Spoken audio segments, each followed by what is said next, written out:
अच्छी ट्यूनिंग थी उनकी, कोई प्रॉब्लम नहीं हुई थी कभी भी। डिम्पल जी का नेचर क्या है, ऐसे कोई प्रॉब्लम नहीं, उनका सेट पे कभी कोई टेंशन नहीं होता, डाउन टू अर्थ, काम में भी कभी कोई प्रॉब्लम नहीं होती। देखिए, पहली फिल्म मेरी ताहिर हुसैन साहब की थी, जिन्होंने मेरे को ब्रेक दिया। जन्म जन्म ना साथी गुजराती में थी और हिंदी में थी फिर जन्म लेंगे हम। राज साहब के साथ मरते दम तक के बाद प्राणलाल जी को मैंने जंगबाज की कहानी सुनाई थी। वो मैंने कृष्णा एंड अर्जुन के कैरेक्टर पे पूरी कहानी लिखी थी। तो मैंने सोचा कि दिलीप साहब को कहानी सुनाई जाए।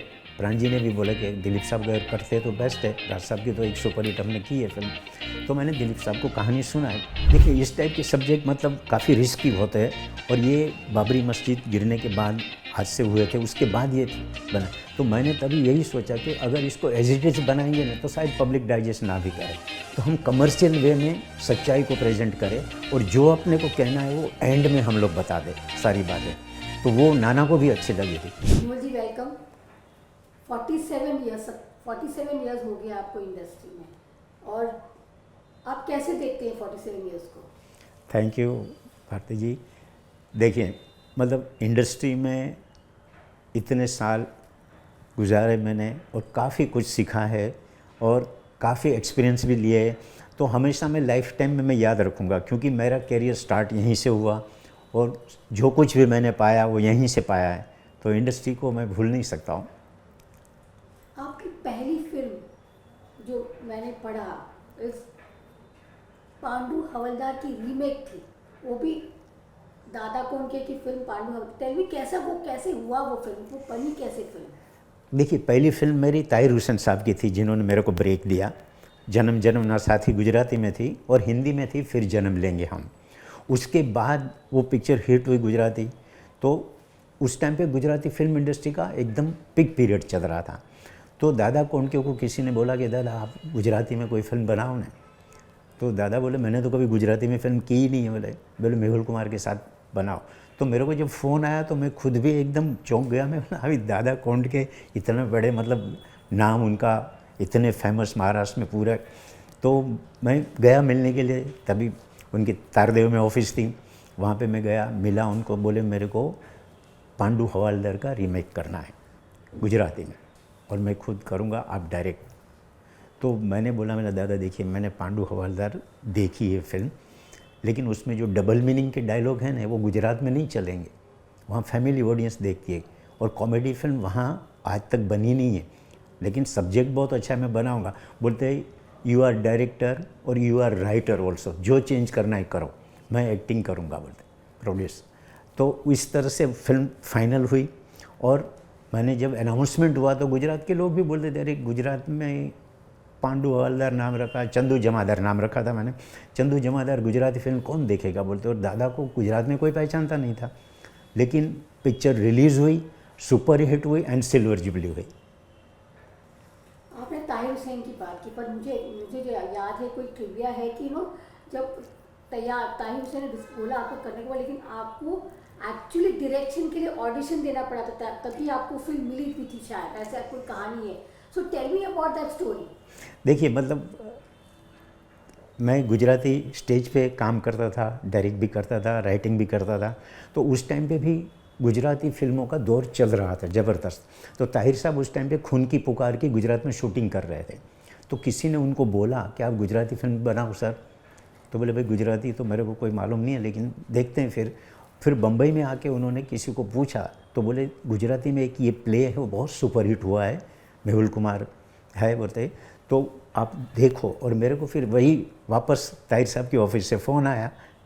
तो मैं बोला मेरे को तो यकीन नहीं हो रहा था। बोले नहीं, वो आपका जो प्ले है वो ताहिर साहब देखना चाहते हैं।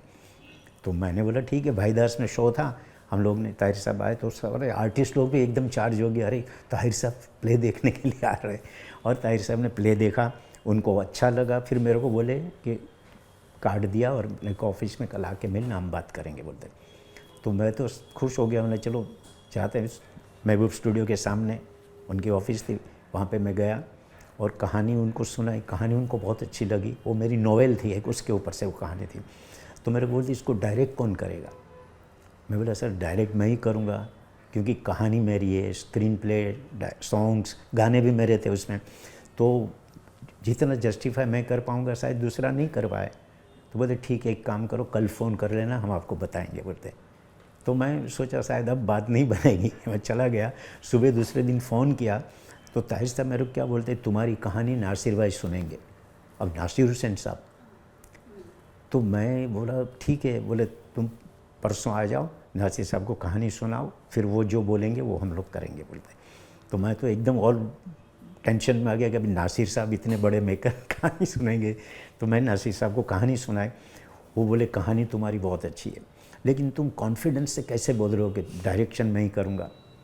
मेरा सर देखिए, मैं बचपन से आपकी फिल्म में देख रहा हूँ, आपके सामने मैं ज़्यादा बात नहीं कर सकता हूँ, लेकिन आप जैसे आर्टिस्टों का टेस्ट लेते हो ना, वैसे मेरा टेस्ट ले लो। डायरेक्शन पे मैंने किताबें पढ़ी है, एडिटिंग पे पढ़ी है, फोटोग्राफी पे पढ़ी है। मेरे को सिर्फ वर्किंग का नॉलेज नहीं है, टेक्निकली सारे नॉलेज है मेरे पास।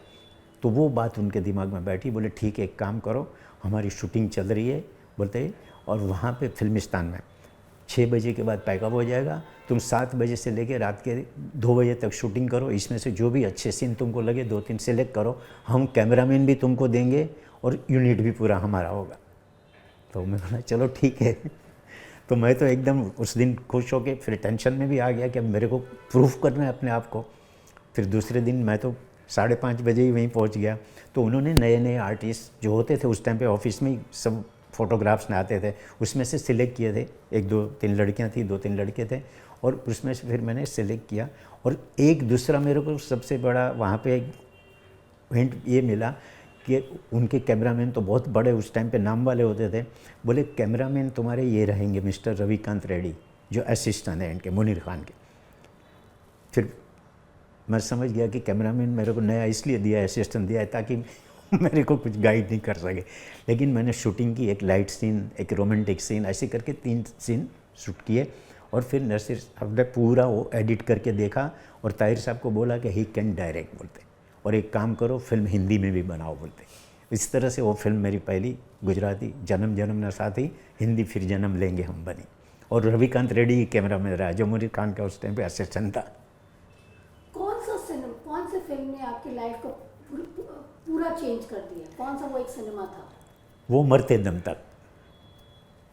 ये फिर जन्म लेंगे हम के बाद मेरे को दूसरी फिल्म मिली, वो अरुणा जी के ब्रदर की, गुजराती में उन्होंने बनाई थी। उस पर से वो सुपर हिट हुई थी। वो हिंदी में उन्होंने बनाई, रतन ईरानी प्रोड्यूसर थे, और वो फिल्म का नाम था माविना संसार, गुजराती में था। ये था अनोखा बंधन। शबाना जी, नवीन जी, काफ़ी आर्टिस्ट थे, दादा मुनि भी थे। वो हिट हुई। उसके बाद फिर तीसरी मेरी film I love marriage, Anil Kapoor and Meenakshi, और वो भी हिट हुई, सिल्वर जुबली। उसके बाद फिर प्राणलाल जी की मैंने जो गुजराती फिल्म की थी, तो उन्होंने मेरे को बोला कि आपके पास कोई हिंदी के लिए अच्छी स्क्रिप्ट है तो मैं हिंदी भी करूँगा आपके साथ। तो मैंने बोला मेरे पास राजकुमार जी के लिए स्क्रिप्ट मैंने लिखी हुई है। तो प्राणलाल जी बोले राजकुमार जी के साथ लिखी हुई है, लेकिन राजकुमार जी मेरे को 2 बार फिल्मों के लिए ना बोल चुके, तो आप कैसे? मैं बोला मेरे पास राज साहब का नंबर नहीं है, अगर आप कॉन्टेक्ट नंबर दे दो मैं बात करूंगा, अगर उनको कहानी सुनाऊंगा, उनको अच्छी लगेगी तो बाद में आपका नाम दूंगा। वो बोले मेरा नाम गलती से मत देना पहले। तो मैंने ठीक है, मैं नहीं दूंगा। फिर नंबर लिया मैंने प्राण जी के पास से और राज साहब को फ़ोन किया शाम को। तो बोलते कौन? मेहुल कुमार। मैं बोला सर मैंने गुजराती फिल्में काफ़ी बनाई है, बहुत हिट हुई है सारी फिल्में, और अब भी मेरी 2 हिंदी फिल्में भी हिट हुई, सिल्वर जुबली हो चुकी है। तो ये कहानी मैंने आपके लिए लिखी हुई है, आपको दिमाग में रख के, पूरा सेंट्रल कैरेक्टर है। बोले क्या टाइटल है? मैं बोला मरते दम तक। अच्छा मरते दम तक, टाइटल तो दमदार है। कहानी? मेरा कहानी आप सुन लीजिए सर। तो मेरे को बोलते एक काम करो, संडे को तुम मेरे को कहानी सुनाओ, और तुमने यूएस क्लब देखा है? अब यूएस क्लब तो मैंने बाहर से देखा था, गोल्फ क्लब है कुलाबा में, आर्मी क्लब है वो। बोले वहाँ मैं गोल्फ खेलता हूँ, संडे को 6 बजे आ जाओ, मैं तुम्हारी कहानी सुनूंगा। तो मैंने बोला सर मैं कहानी की पूरी स्क्रिप्ट रेडी करके रखी है, वो कॉपी लेके आऊँगा। बोले ठीक है, नो प्रॉब्लम। तो मैं तो मेरे को पूछा हाँ तुम्हारे पास गाड़ी है? तो बोला हाँ सर मेरे पास गाड़ी है। तो क्या नंबर है? तो मैं बोला नंबर भी पूछ रहे। बोला सर गुजरात का नंबर है GJA 5756, इटालियन फिएट थी मेरे पास। तो बोले ठीक है, कल संडे को 6 बजे वहाँ पे मिलेंगे। तो मैं तो खुश हो गया। मैं प्राण जी को फ़ोन किया, बोले प्राण जी बोले दी गलती से भी मेरा नाम मत लेना, कहानी सुना, वो हाँ बोले उसके बाद बात करना। तो मैं तो गया, 5:45 बजे पहुँच गया गेट पे। तो वॉचमैन मेरे को बोलता are you mister Mehul Kumar? बोला यस। बोले राज साहब ने आपकी गाड़ी का नंबर दिया था, आप अंदर जा सकते। बोले नहीं तो बाहर की गाड़ी अलाउ नहीं थी। तब मेरे को रियलाइज़ हुआ कि गाड़ी का नंबर क्यों लिया था। उसके बाद मैं जाके बैठा, राज साहब गोल्फ खेल के आए, मिले मेरे को और बैठे। बोले तो मैं बोला राज जी पूरी स्क्रिप्ट कंप्लीट है, देखिए आपके। तो मेरे को मालूम था कि राज साहब को उर्दू में स्क्रिप्ट चाहिए, तो मैंने पूरी उर्दू में कॉपी करवाई थी। तो उन्होंने देखा, अरे उर्दू में स्क्रिप्ट है। मैंने यार सर मेरे को मालूम है आपको उर्दू में स्क्रिप्ट चाहिए, इसलिए मैंने पूरी कॉपी करवाई। फिर वो पेज पलटते रहे, मैं चुपचाप बैठा देख रहा था। लास्ट तक गए ऐसे ही पलटते पलटते, लास्ट में फिर 5-10 मिनट तक रुके। फिर मेरे को बोलते क्लाइमैक्स डिटेल में लिखा हुआ है। मेरा सर पूरा कंप्लीट स्क्रिप्ट है। बोले मेरे पास जब भी स्क्रिप्ट आती है तो लास्ट पेज में क्लाइमैक्स में CLIMAX लिखा हुआ होता है, नीचे अंडरलाइन होती है। डायरेक्टर को मैं पूछता हूँ क्लाइमैक्स, बोले नहीं सर क्लाइमैक्स हमने सोचा नहीं है, बाद में सोचेंगे। बोला नहीं सर मेरा क्लाइमैक्स फिक्स है, यही क्लाइमैक्स रहेगा, स्क्रिप्ट भी फिक्स है, इसमें कोई चेंज भी नहीं होंगे, आप देख लीजिए। बोले एक काम करते हैं, अगले संडे हम फिर यहाँ मिलेंगे, I will tell you yes और नो, पूरी स्क्रिप्ट पढ़ूंगा घर पे, फिर बता दूंगा। तुम ड्रिंक, मैं बोला सर मैं ड्रिंक भी नहीं लेता, स्मोक भी नहीं लेता। ठीक है तो चाय पी लो, मैं ड्रिंक करता हूँ, फिर हम लोग जाते हैं। और फिर इस तरह से मेरी मुलाकात हुई। फिर उस टाइम पे मोबाइल तो थे नहीं, तो प्राणलाल जी को मैंने बाहर से पब्लिक फ़ोन में से फ़ोन किया, फिर स्क्रिप्ट लेके गए घर पे। और अगले संडे मेरे को बोले कुछ नाम, बोला मैंने कुछ नाम नहीं लिया, अगले संडे हाँ या ना बोलने वाले। इस तरह से फिर मैं एक वीक पूरा मतलब उसी टेंशन में रहा। मैं अगले संडे जब गया, सेम वहाँ पे बैठा, राज साहब आए, आके मेरे को गले लगाया, बता आई लाइक योर स्क्रिप्ट, बता आई एम डूइंग दिस फिल्म, कौन है प्रोड्यूसर? मेरा प्राणलाल मेहता। ओह मिस्टर मेहता, बोले उसको तो मैं 2 बार ना बोल चुका हूँ, लेकिन इस बार मैं करूँगा। बोलते मिस्टर मेहता को बोलो मेरे से बात करें, बाकी की बातें हम फाइनल करेंगे। मैंने ठीक है नो प्रॉब्लम साहब। पूरे इंग्लिश में बात कर सकते, फुल इंग्लिश में बात करोगे? हिंदी में? इंग्लिश फुल बात करते, पूरा इंग्लिश? इंग्लिश में इतना ज़्यादा नहीं, गुजराती मीडियम वाले हैं ना हम लोग। ओके हाँ, cut to then you know आपका और एक मतलब very rarely does you know what is that Rajkumar के साथ इस तरीके का जो बॉन्डिंग बहुत कम फिल्म मेकर्स के साथ हो, वो क्या था जो आप और राजकुमार को ऐसा मतलब। एक और इंसिडेंट मैंने सुना कि वो नॉर्मली ना वो he could bully film makers, he to bully film makers, पर वो आपका आप जो बोलते तो वही करता था, you not cross the line, जो बोला जो मेहुल कुमार ने बोला वही करते थे। ये कैसे आपने जादू किया उनके? देखिए ये हम लोग का फर्स्ट डे शूटिंग का एक एक्सपीरियंस है मेरे को। हम लोग कर रहे थे मड आइलैंड पे, नैयर बंगलो में शूटिंग थी। वहाँ शक्ति कपूर को राज साहब के पाँव में आके फरा फेंकती है, ये फर्स्ट शॉट था। तो राज साहब के पाँव रखे थे मैंने कैमरा में, और फिर टिल्ट अप होता है कैमरा, फरा गिरने और शक्ति कपूर गिरने के बाद राज साहब के फेस पे, वहाँ पे इंट्रोडक्ट। तो पूरा यूनिट था, फर्स्ट डे शूटिंग थी। तो जैसे मैंने राज साहब को ये समझाया शॉट, तो सबके सामने मेरे को बोले मेहुल ये क्या मेरे पाँव में फेंकता है ना, फिर कैमरा टिल्ट अप होता है ना, फिर मेरा फेस देखता है ना, ऐसा शॉट्स क्यों ले रहे हो? बोला राज जी ये shots editing point of view से बेस्ट है। मैं बोला जो मैंने लास्ट मैं शूटिंग अभी करूँगा उसमें जो फरा उसको खींचेगी, वो राइट ऑफ द कैमरा खींचेगी क्लोज में, और यहाँ लेफ्ट ऑफ द कैमरा आपके पाँव में उसका फेस आके गिरेगा। तो एडिटिंग पॉइंट ऑफ व्यू से ये बेस्ट कटिंग होगी, और उसके बाद कैमरा टिल्ट अप होकर आपके ऊपर आएगा। तो वो बोले अच्छा चलो नो प्रॉब्लम, ओके। शॉट्स दिया, सीन भी किए, सब हो गया। फिर लंच टाइम पे मेरे को एहसान उनका जो काम संभाला था वो आया, बोले राज साहब आपको बुला रहे ऊपर। तो मैं गया रूम में, मेरा पता नहीं कोई डायलॉग सुनने को मिलेगा, तो मेरे को बोलता है आई लाइक योर नेचर, बोलता है। मैं सबके सामने पहले दिन शूटिंग में डायरेक्टर को उल्टा सीधा सजेशन देता हूँ। अगर वो मेरी बात मान लेता है तो पूरी फिल्म में फिर अपने सजेशन देता हूँ, अगर वो मुझे कन्विंस कर देता है तो पूरी फिल्म में उसके मुताबिक बनाता हूँ। तुमने मुझे कन्विंस कर दिया, बोलते मेरी बात नहीं मानी, तो अब ये फिल्म तुम्हारे हिसाब से बनेगी, जैसे तुमने सोचा है वैसी बनेगी। उसके बाद कभी कोई फिल्म में उन्होंने इंटरफेयर मेरे साथ कभी भी नहीं किया था। और एक और फिल्म थी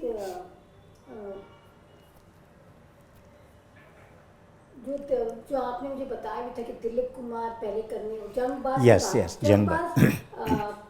कौन सी वाली, थर्ड फिल्म थी, सेकंड फिल्म थी आपकी? मतलब हिंदी में तो फोर्थ फिल्म थी। नहीं, हाँ, राज साहब के साथ मरते दम तक के बाद प्राणलाल जी को मैंने जंगबाज की कहानी सुनाई थी।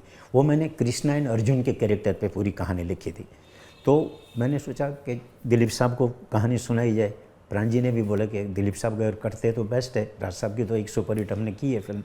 तो मैंने दिलीप साहब को कहानी सुनाई, दिलीप साहब ने कहानी सुनी, फिर मेरे को बोलते हैं कि इस पे थोड़ा सा वर्क हम लोग और कर सकते हैं। तो मैंने बोला दिलीप साहब देखिए, मैं आपका बचपन से फ़ैन हूँ, आपकी फिल्में देखता आया हूँ, लेकिन अभी मेरी कैरियर का बिगनिंग है। अगर यही फिल्म बनने में मैंने 2-3 साल 4 साल लगा दिए तो मेरा कैरियर पीछे भी चला जाएगा। आपको अगर कुछ भी प्रॉब्लम है तो हम अभी डिस्कस कर सकते हैं, लेकिन वापस स्क्रिप्ट पे बैठना, मैं बोला ऐसा मैं नहीं कर सकता हूँ। तो मेरे को डायलॉग सुना, बोले तुम तो घोड़े पे बैठ के आए हो। सर देखिए, अभी आज का टाइम वैसा है और मैं ये फिल्म 6 महीने में ही कंप्लीट करना चाहता हूँ। तो उन्होंने बोला कि देखो हम कभी दोबारा काम करेंगे, इस फिल्म में मैं इस तरह से तुम्हारे साथ काम नहीं कर सकता हूँ, लेकिन आई लाइक योर नेचर। उन्होंने भी मेरा तारीफ किया और उसके बाद दिलीप साहब के साथ मेरी बहुत अच्छी दोस्ती हो गई। तो फिर मैंने प्राण जी को बोला, मैं बोला दिलीप साहब नहीं करेंगे 6 महीने में, तो सुन के ही वो ना बोल रही है उन्होंने। तो बोले एक काम करो, मैं बोला फिर क्या करें। मैंने फिर राज साहब को कहानी सुनाई, राज साहब को कहानी अच्छी लगी और जंगबाज उनके साथ फिर बनी। फिर उसके बाद दिलीप साहब के साथ मेरी बहुत अच्छी दोस्ती कहाँ से हुई, बर्थडे पे विश करता रहता था।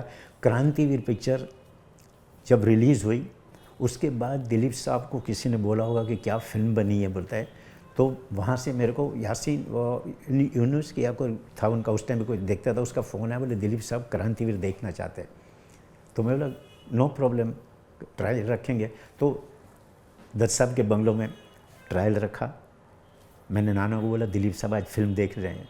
बोलते मेहुल चुपचाप बैठना, कुछ बोलना ही नहीं। बोले मैं बोला नहीं, मैं तो वो देखने वाला, मैं क्या बोलूँ। दिलीप साहब ने ट्रायल देखी, पिक्चर ख़त्म हुई तो बाहर बैठे, आपको मालूम है तो वहाँ नरगिस जी की फ़ोटो लगी होती है, वहाँ पे एक मार्बल की सीट थी, वहाँ पे बैठ गए। मैं खड़ा था, बोलते इधर आओ, बैठो इधर। बोले इसी जगह पे मदर इंडिया की ट्रायल देख के पीछे देखो किसकी फ़ोटो है, मतलब नरगिस जी की। बोले मैंने नरगिस को बोला था कि अब तुम कुछ भी कर ले, जब तक जिएगी न मदर इंडिया का लेबल तेरे साथ रहेगा। बोलते ये नाना को बोल देना, बोले अब वो कुछ भी कर ले फिल्म लाइन में, जब तक भी रहेगा न वो क्रांतिवीर का लेबल उसके साथ रहेगा। बोलते हैंगओवर हो जाता है फिल्म का, बोलते। और क्लाइमैक्स तो बोलता है कि ज़बरदस्त क्लाइमैक्स है, नाना को बोल देना ये डायलॉग मेरा, बोलते बोल दूंगा सर। और वहाँ से फिर मैं निकला, फिर नाना को मैंने घर जाके फ़ोन किया, मैंने बोला दिलीप साहब ने पिक्चर देखी, उनको बहुत अच्छी लगी और उनका ये डायलॉग जो है वो सुन ले तू। बोले क्या बोले। बोले नाना जब तक भी रहेगा ना क्रांतिवीर का लेवल उसके साथ रहेगा। और आज भी देखिए कहीं भी लिखा जाता है तो क्रांतिवीर नाना पाटेकर ही लिखा जाता है। पर सर उस समय में सब्जेक्ट को लेकर बनाना कितना रिस्क लगा था आपको डर था कि लोग, अब जिस तरीके से आपने कहानी को पिरोया भी है, बट हाउ डिड पीपल की बनाना ही बनाना है। देखिए इस टाइप के सब्जेक्ट मतलब काफ़ी रिस्की होते हैं और ये बाबरी मस्जिद गिरने के बाद हादसे हुए थे, उसके बाद ये बना। तो मैंने तभी यही सोचा कि अगर इसको एज इट इज़ बनाएंगे ना तो शायद पब्लिक डाइजेस्ट ना भी करे, तो हम कमर्शियल वे में सच्चाई को प्रेजेंट करें और जो अपने को कहना है वो एंड में हम लोग बता दें सारी बातें। तो वो नाना को भी अच्छी लगी थी। तो मेरा एक दोस्त था, वो एक्चुअली कहानी इंस्पायर में वहाँ से हुआ था, वो हमेशा बड़ी बड़ी बातें करता था, अपने देश को ऐसा करना चाहिए, अपने देश को ये करना चाहिए, ऐसा करे तो ये हो जाए। मैंने यार तू बातें करता है, कुछ करके दिखाना। तो बोले मैंने थोड़ी ठेका लिया इस देश को सुधारने का, मैं तो जो मेरे दिल में आता है बोलता हूँ। तो ये कैरेक्टर मेरे को अच्छा लगा था और नाना को इसी कैरेक्टर में मैंने डाला। और नाना ने भी कहानी सुनी थी तो वो बोला भी कि ज़बरदस्त है, मैं कोई प्रॉब्लम नहीं। और नाना ने देखिए मतलब जो हमने सोचा था उसके मुताबिक उसने काम किया। और कपड़े भी पुराने, मैंने बोला पूरी फिल्म में तेरे पुराने कपड़े पहनना, नए कपड़े उतने में बना दूंगा, चप्पल पुराने, क्योंकि खटिए पे सोता है, झोपड़पट्टी में रहता है और पूरी बातें बड़ी बड़ी करता है और लोगों को गाइड करता है। तो उसके दिमाग में पूरा कैरेक्टर था और वो इन्वॉल्व होकर उसने काम किया। आज भी देखिए उसकी लाइफ की अवार्ड भी इतने मिले, रशिया में भी फिल्म फेस्टिवल में थी तभी भी बेस्ट फिल्म डायरेक्शन का अवार्ड मिला था। तो मुझे याद है कि जब आप क्लाइमैक्स, आई थिंक क्लाइमैक्स था, जब शूट कर रहे थे, नाना अस्पताल में था एंड बहुत खर्चा हुआ था, उनको 1200 लोग जूनियर आर्टिस्ट थे, वो सीन भी बहुत बड़ा था। पर नाना जो आपने भी शायद पहले बताया था कि नाना आया शूट करके फिर अस्पताल गया, ऐसे कोई कहानी है क्या?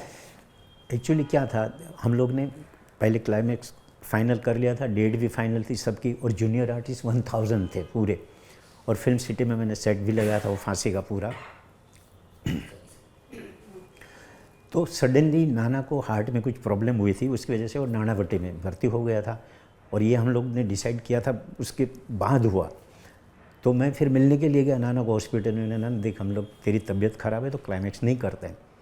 तो नाना तो मालूम है ना बोलने में, तो वही हॉस्पिटल में मेरे को क्या डायलॉग सुना रहा है, बोलते मेहुल मेरे को कुछ हो गया या चला गया तो तेरी फिल्म कंप्लीट नहीं होगी, क्लाइमैक्स तेरा लास्ट शेड्यूल है, पिक्चर तो कंप्लीट हो गई है।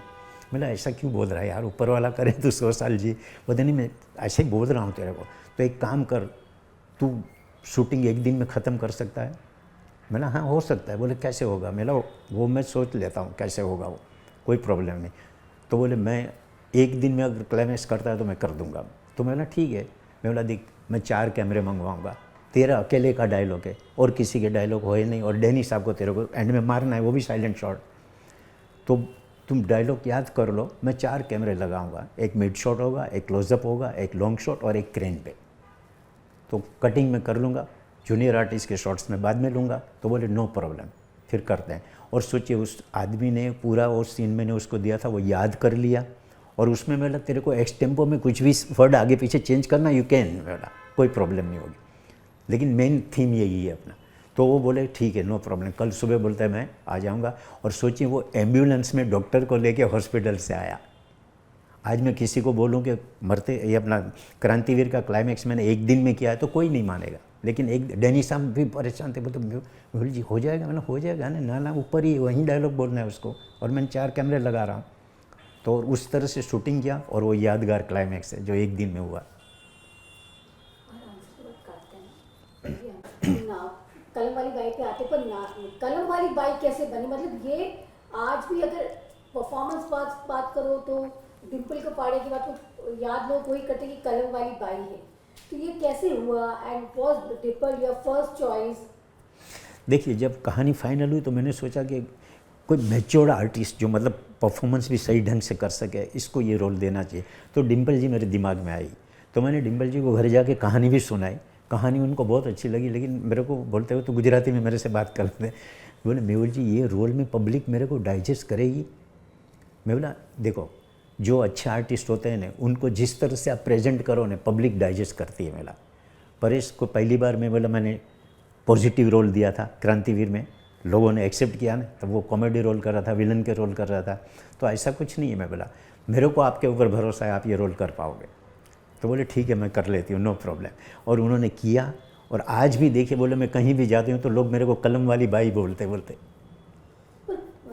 डिम्पल का नाना का कैसा था सेट के ऊपर? अच्छी ट्यूनिंग थी उनकी, कोई प्रॉब्लम नहीं हुई थी कभी भी।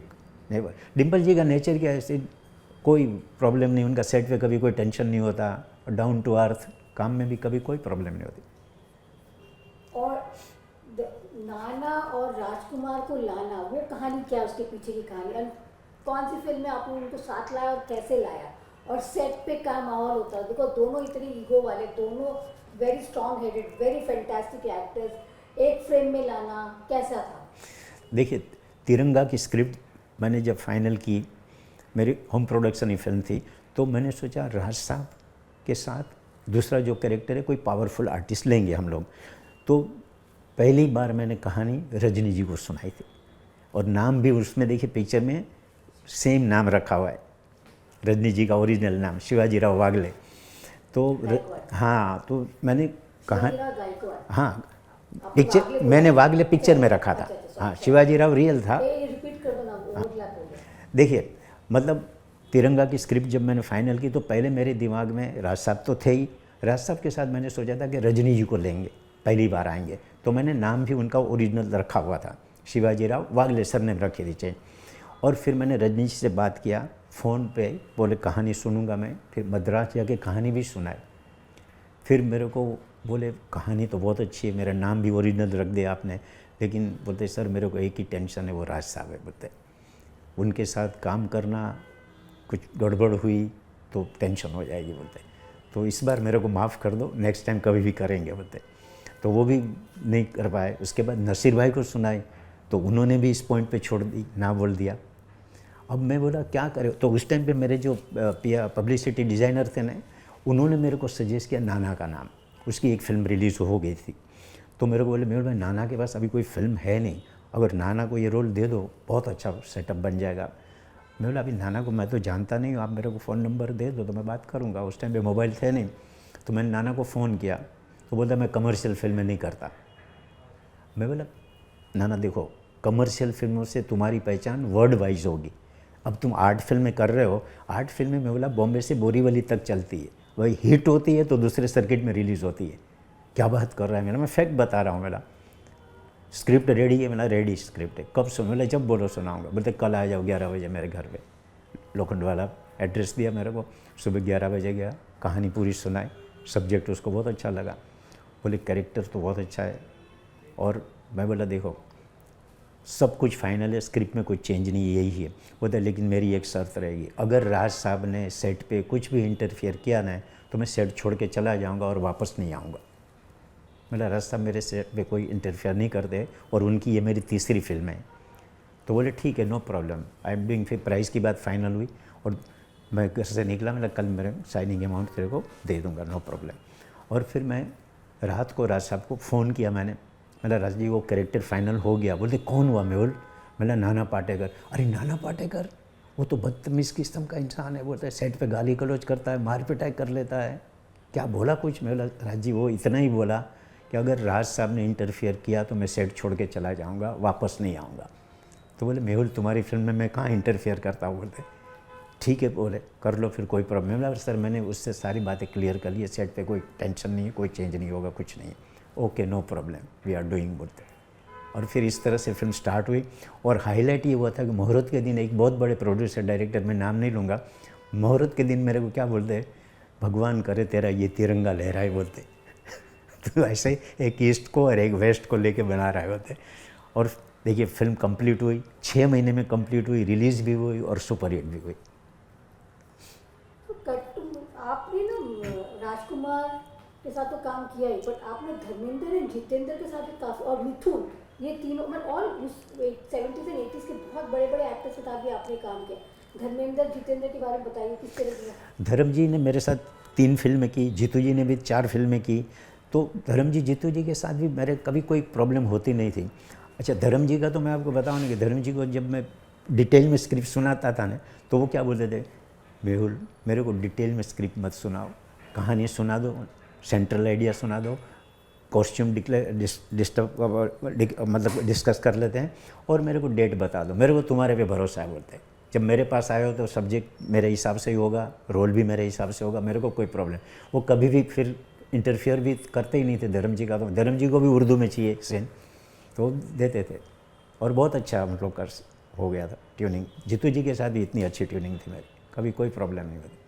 इवन गोविंदा के साथ भी 3 फिल्में की थी मैंने।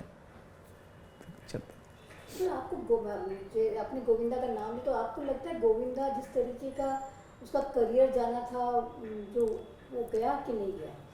गोविंदा देखिए मैं बोलूँ एकदम बेस्ट आर्टिस्ट था, डांसर, फाइटर, उससे कॉमेडी भी करवाओ, इमोशनल सीन भी करवाओ, ऑलराउंडर था। मैंने उसको ये बोला भी था कि गोविंदा तू तेरा नेचर थोड़ा चेंज कर डालेगा ना तो तू लाइफ टाइम काम कर सकता है। लेकिन वो क्या उस नेचर उसने चेंज नहीं किया, उसकी वजह से वो धीरे धीरे एकदम टोटल आउट हो गया ना इंडस्ट्री से। अदरवाइज वो आर्टिस्ट बहुत अच्छा था, लेकिन वो फिर ज्योतिष विद्या ये वो घर से निकलना ये सब टेंशन में। अमिताभ बच्चन का कमबैक फिल्म आई थिंक आपके साथ हुआ है। आप जो ब्रेक लिए थे वापस आए थे, कंपनी लॉन्च हुई थी, लेकिन जो उनका कमबैक फिल्म था आपके साथ हुआ था। उसकी कहानी कैसे वो बनी? मृत्युदाता की बात करूँ मैं। देखिए अमित जी के साथ मेरी पहचान मन जी ने करवाई थी, मनमोहन देसाई। मनमोहन देसाई जी के साथ मेरे अच्छे रिलेशन थे। तो लव मैरिज का मुहूर्त शॉट मनमोहन देसाई जी ने डायरेक्ट किया था और अमित जी ने क्लिप दिया था। वहाँ पे मन जी ने मेरी पहचान करवाई थी कि ये गुजरात का मनमोहन देसाई है और वहाँ से स्टार्ट होकर फिर अमित जी ने मेरी आज सुबह ने अंगारे का मुहूर्त किया, आसमान से ऊंचा का भी मुहूर्त किया। तो ऐसे मेरी पहचान थी उनके साथ। फिर उसके बाद रंगीला की म्यूज़िक रिलीज़ थी जहाँ अमित जी भी आए थे, मैं भी था, जम्मू सुगन जी की। तो वहाँ पे मैं खड़ा था तो मेरे पास आए, बोलते कि सर आपके पास कोई गर्मा गर्म स्क्रिप्ट है? बोला सर गर्मा गर्म स्क्रिप्ट किसके लिए? बोलते मेरे लिए। तो मेरा है स्क्रिप्ट। तो बोले सुनाना मेरे को। ऐसे करके पार्टी में ऐसी बातें होती रहती है, तो मैंने सीरियस नहीं लिया। दूसरे दिन शीतल जी का फ़ोन आ गया मेरे को, बोले सर आपने अमित जी से कल कुछ बात किया स्क्रिप्ट के लिए? बोला हाँ। तो बोले कब सुनाओगे? बोला आप जब पूछ लीजिए मैं आ जाऊँगा, स्क्रिप्ट रेडी है। बोला तो मेरे को दूसरे दिन ही फ़ोन आ गया। उस टाइम पे तो ये सब बातें होती नहीं थी, फटाफट, और प्रतीक्षा में 11 बजे आ जाओ बोलते। और मैंने वहाँ जाके कहानी सुनाई उसको। कहानी अमित जी को बहुत अच्छी लगी। बोलते आई am doing this first film. और इसके पहले उनकी एक फिल्म का मुहूर्त हो चुका था। मुहूर्त में मैं भी गया था, तब इंद्र कुमार डायरेक्टर थे, आमिर खान, अमित जी, लेकिन वो स्टार्ट नहीं हुई थी। तो मैंने बोला सर नो प्रॉब्लम, बोले आपकी प्राइस प्राइस की जो भी बातें हैं कर लेंगे कंपनी वाले, and I am doing this film first. ऐसे करके फिल्म स्टार्ट हुई। तो आज देखिए लाइफ में मेरे को हमेशा याद रहेगा कि अमित जी का जब कमबैक हुआ, तो वो कमबैक फिल्म मैंने डायरेक्ट किया, रिटन एंड डायरेक्टेड बाय मी। राज साहब का भी कमबैक 5 साल के बाद हुआ था, तो उनकी भी फिल्म मरते दम तक मैंने की थी। तो एक लाइफ के यादगार मेरे 2 मतलब इंसिडेंट है जो हमेशा मैं याद रखूँगा। मृत्युदाता के सेट पे अभिषेक प्रोडक्शन बॉय था क्या? अभिषेक मेरे साथ लोकेशन देखने भी आता था, उस टाइम पे सब संभाला। तो अभिषेक के अपने से पहले अभिषेक बच्चन का एसोसिएशन आपके साथ आई थिंक मृत्युदाता से हुआ है। Yes. उसके बारे में बताइए। मतलब जब मृत्युदाता का हम लोग स्विट्ज़रलैंड में आउटडोर करने वाले थे, तभी अभिषेक वहीं पे पढ़ाई करता था। तो अमित जी ने मेरे को बोला कि सर आप स्विट्ज़रलैंड जा रहे हो तो अभिषेक के साथ ही जाओ, वहाँ पे लोकेशन ये सब चीज़ें आपको इजीली देखने मिल जाएगा, कोई प्रॉब्लम नहीं होगी। तो तब से ही मेरे स्टार्ट हुआ। और उस टाइम पे मतलब हम लोग वहाँ पे गए लोकेशन देखने में, और अभिषेक पूरा सब कुछ फाइनल किया। एंड उसके बाद प्रोडक्शन में भी मोस्टली उसका इन्वॉल्वमेंट था हर जगह पूरा। आप कैसे देखते हो उसका करियर को आज?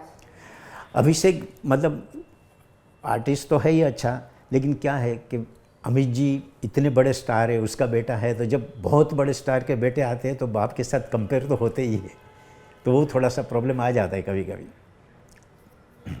सर नो, और ऑफ कोर्स अमित जी की बात करें तो वापस आपकी कहानी नाना के बिना तो ख़त्म ही नहीं होती। कोहराम की बताइए बात। फिर अमित जी ने जब ये मृत्युदाता कर ली, उसके बाद मैंने अपनी होम प्रोडक्शन फिल्म स्टार्ट की, कोहराम। तो कोहराम में अमित जी फाइनल किए पहले ही हो गए थे, ओके। और उसके बाद फिर एक कैरेक्टर के लिए मैंने नाना से बात किया। नाना भी बोला मैं कर लूँगा, मेरे को कोई प्रॉब्लम नहीं बोलते। तो अमित जी ने मेरे को पूछा, बोले सर वो सेकंड कैरेक्टर किसको दे रहे हो? मैंने सर सेकंड कैरेक्टर नाना से मेरी बात हो चुकी है, ही विल डू। तो उनको भी थोड़ा, नाना कर रहा है? मेरा हाँ कर रहा है, कोई प्रॉब्लम नहीं। तो अमित जी को थोड़ा मतलब ऐसा था, बोले आप है डायरेक्टर प्रोड्यूसर इसलिए मेरे को कोई प्रॉब्लम नहीं, अदरवाइज़ थोड़ा सा डर लग रहा था बोलते मेरे को नाना के साथ। और उन्होंने फिल्म की, वो भी फिल्म हम लोग 6 महीने में कंप्लीट की थी। कोहराम में भी बहुत बड़ी मल्टी स्टार फिल्म थी, वो सारे आर्टिस्ट थे। तो आपके साथ भी ठप्पा लगे कि पेट्रियाटिक फिल्म, आपको जब को आपने वैरायटी ऑफ फिल्म के ऊपर जो ठप्पा लगा कि ना इनकी 3 पेट्रियाटिक फिल्मों के लोग बात करते हैं, आपको कैसे हुआ ये पेट्रियाटिक फिल्म का दौर आपका? देखिए जब मतलब मैंने काफ़ी एक्शन फिल्में भी बनाई थी, और उस टाइम पे फिर मनोज साहब के बाद देशभक्ति की फिल्म बनना बंद हो गई थी, कोई नहीं कर रहे थे मतलब। तो वैसे मेरे को ख्याल आया कि भाई देशभक्ति की फिल्म क्यों नहीं बनाई जाए, क्योंकि इस टाइप की फिल्में तो सब कोई बना रहे हैं, मैंने भी बनाई, 5-6 फिल्में मेरी ऐसी आई थी। तो मैंने उस टाइम पे फिर जब ये बाबरी ध्वंस हुआ, ये सब हंगामा हुआ पूरे देश में, तो मैंने सोचा कि ये करंट टॉपिक पे हम लोग देशभक्ति की फिल्म बना सकते हैं, और ये प्रॉब्लम हमारे देश में चल रहा है बरसों से। तो वो आइडिया लेके मैंने फिर क्रांतिवीर की स्क्रिप्ट लिखी, और पहले तिरंगा बनाई देशभक्ति पे, तिरंगा सुपरहिट हुई, उसके बाद क्रांतिवीर बनाए, और उसके बाद टेररिज्म पे कोहराम बनाए जो आज भी चल ही रहा है पूरे दिन। तो वो तीनों पिक्चर ऐसी है कि जो करंट टॉपिक पे ही बनी थी, और वो तीनों हिट फिल्में थी। तो जब आप रियल लाइफ इंसिडेंट से सिनेमा बनाते हो तो आप क्या किस चीज़ों का ध्यान रखते हो? आप न्यूज़पेपर क्लिपिंग्स का रेफरेंस लेते हो? How do you work on your script? देखिए मतलब रियल इंसिडेंट्स फिल्म में डालता हूँ, लेकिन उसमें भी फिर क्या है, कमर्शियल पॉइंट्स ज़्यादा ऐड करने पड़ते हैं। आउट एंड आउट मतलब उसी पॉइंट को लेके फिल्म बनाएंगे तो शायद यंग जनरेशन को पसंद नहीं आए, मतलब ज़्यादा लोगों को भी पसंद नहीं आए। लेकिन पूरी कहानी मतलब बना के उसमें incidents, light scene, comedy, action सब ऐड करके मेन जो टॉपिक है उसको पकड़ के चले थ्रू आउट द फिल्म, और एंड में अपने को जो कहना है हम कह दें तो पब्लिक डेफिनेट डाइजेस्ट करती है, जो तिरंगा में भी था, क्रांतिवीर में भी था, और कोहराम में भी था। आप एक out and out commercial film maker हो, जब अभी आपका सिनेमा अगर ऊपर नीचे होता था, आप कैसे उसको लेते थे और कैसे आप अपने हैंडल करते थे? लेकिन उस टाइम पे क्या था, फिल्म बिकती थी ना। आज क्या है, फिल्में आपको खुद को रिलीज़ करनी पड़ती है कंपनी के साथ, आज कोई बायर नहीं है। उस टाइम पे भी देखिए, तिरंगा मेरी ऑल इंडिया क्लोज थी, क्रांतिवीर ऑल इंडिया क्लोज थी, और बाकी के इलेक्ट्रॉनिक मीडिया राइट्स मेरे पास रहते थे, वो हम बाद में बेचते थे। दूरदर्शन होता था, उस टाइम पे इतना पैसा नहीं मिलता था, दूरदर्शन पे आता था, बाद में टीवी पे आना चालू हुआ। कोहराम बम भी वही था। अभी क्या हो गया कि आप कितनी भी बड़ी फिल्म बनाओ, आपको खुद को रिलीज़ करनी है, बायर कोई नहीं। तो ये प्रॉब्लम आज प्रोड्यूसर के लिए बहुत बड़ा है। उस समय लॉसेस नहीं होते थे? नहीं, बिल्कुल नहीं। एक सर्टेन बजट में फिल्म बनती थी, अपने को मालूम है कि ये रिकवरी होगी, डिस्ट्रीब्यूटर से हम ये प्राइस रखते थे, और वो प्राइस में ऑल इंडिया पिक्चर जब डिलीवरी हो जाती थी तो पिक्चर फ्लॉप भी होती थी, तो प्रोड्यूसर को कभी कोई नुकसान नहीं होता था। आप एक सक्सेसफुल एग्जिबिटर भी हो, क्या लगता है उस जिस दौर से हिंदी सिनेमा जा रहा है, आपको क्या लगता है कि वेयर इज़ द प्रॉब्लम? देखिए, मेन प्रॉब्लम क्या है मालूम है, जब से ये कंपनी आई ने तो हमारी इंडस्ट्री को धंधा बना दिया। पहले हमारी इंडस्ट्री में क्रिएशन था, राइटर, डायरेक्टर, म्यूज़िक डायरेक्टर, उनकी वैल्यू थी। आज क्या है, एक फिल्म में 4 म्यूज़िक डायरेक्टर होते हैं, 4 राइटर होते हैं, उसके बाद भी कहानी नहीं होती, आपको ढूंढनी पड़ती है, म्यूज़िक भी ढूंढना पड़ता है। पहले ये सब चीज़ें नहीं होती थी। डायरेक्टर, और पहले क्या था, कोई भी आर्टिस्ट को कहानी सुनना है तो वो या तो अपने घर पे बुलाते थे या होटल में रूम बुक करते थे और वहाँ पूरी कहानी सुनते थे। आज आप ईमेल भेज दो, ईमेल बिजनेस मैनेजर पढ़ेंगे, उसके बाद बिजनेस मैनेजर उनको बताएंगे।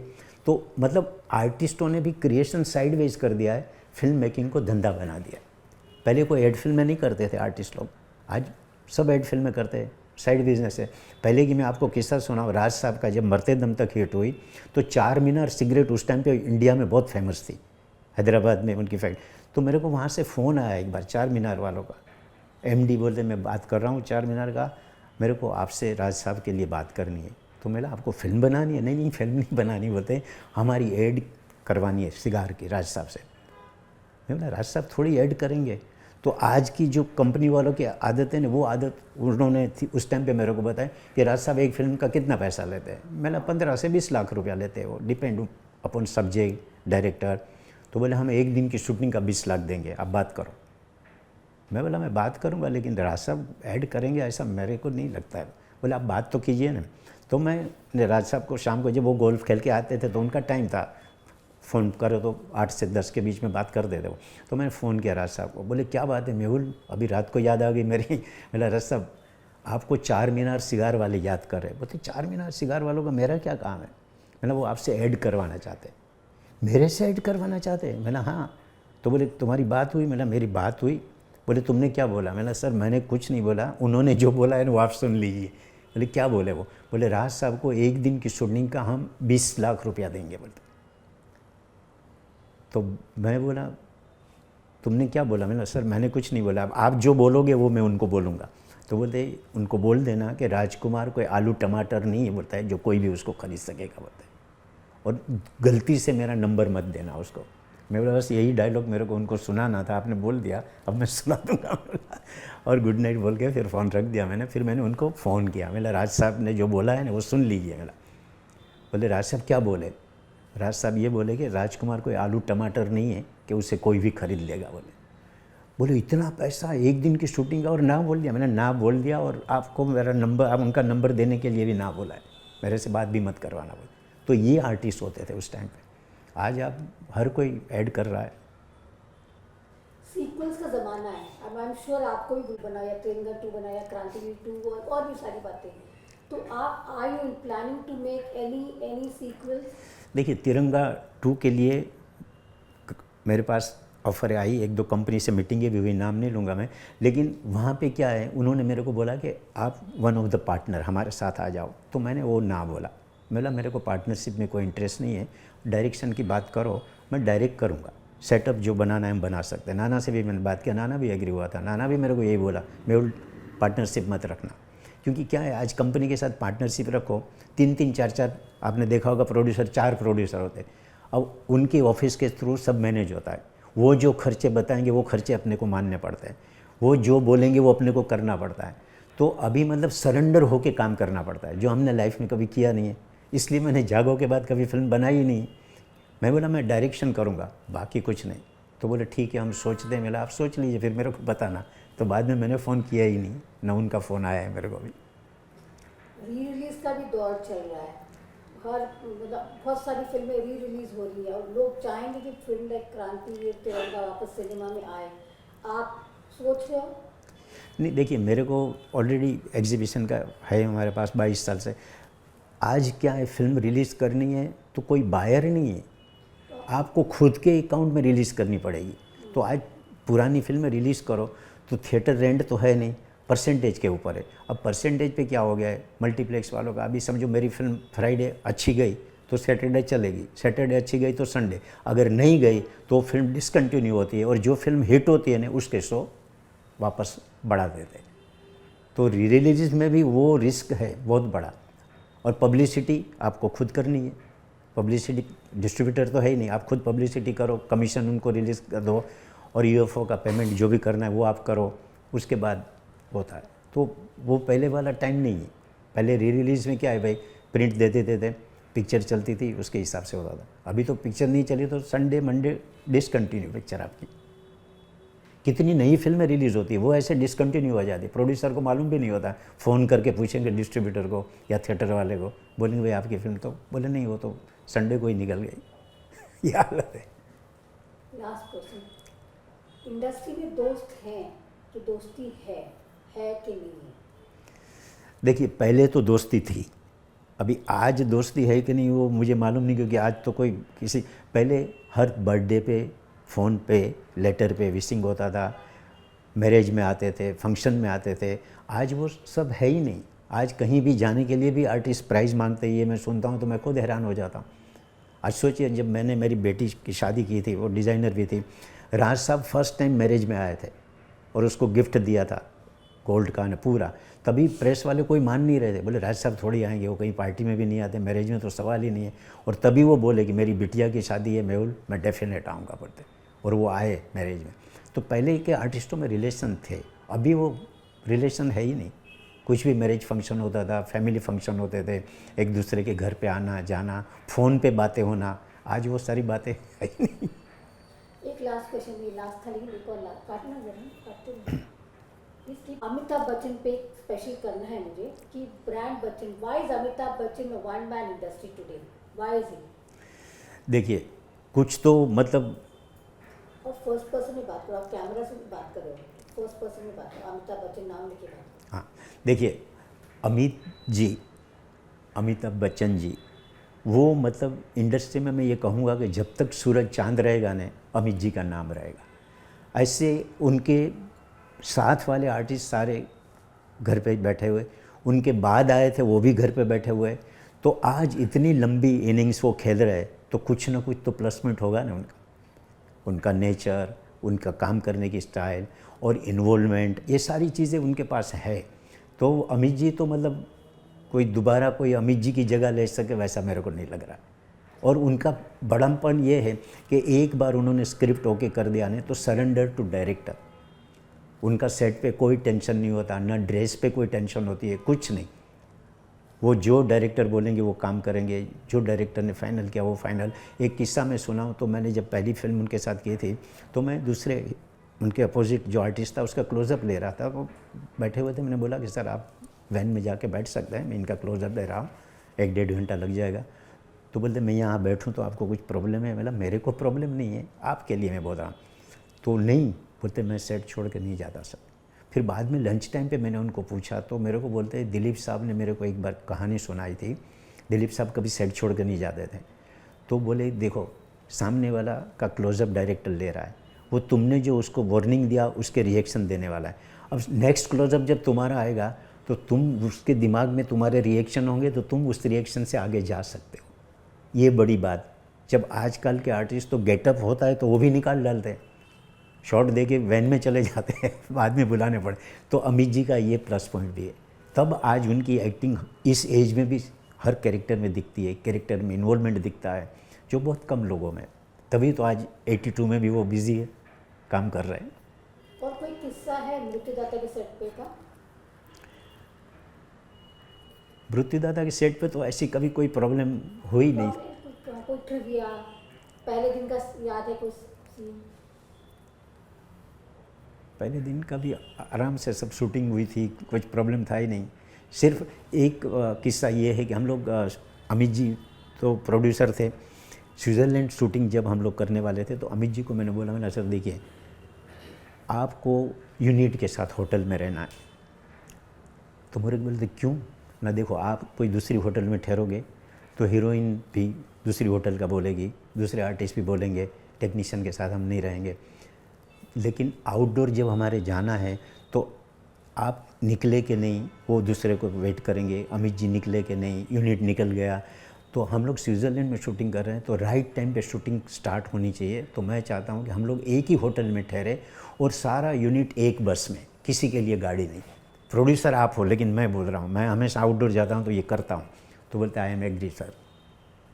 और फिर वहाँ हम लोग जब आउटडोर गए तो बबीता जी भी थी, आई थी साथ में, करिश्मा भी थे।